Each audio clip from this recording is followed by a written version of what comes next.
I don't understand where this virus is coming from. You know, are the chickens picketing? Like, what is actually happening now? It's very stressful. I no longer pick up eggs. It's just not practical to even have that part of my breakfast anymore. I think these price gouging, you know, it just doesn't make sense that everything is just going up. The eggs, I don't shop for. My mom does, and she said that they're high.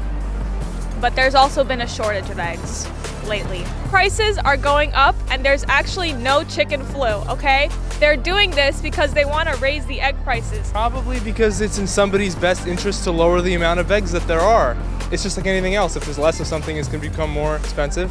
And somebody's obviously cornering the market or something like that. It's hard. I mean, the other day we bought eggs, it was $9.99, and that was astronomical, and that's almost $1 an egg. And so even when you cook and you're looking down and you're like, I'm using this egg, it's $1, I'm throwing down here on this pan.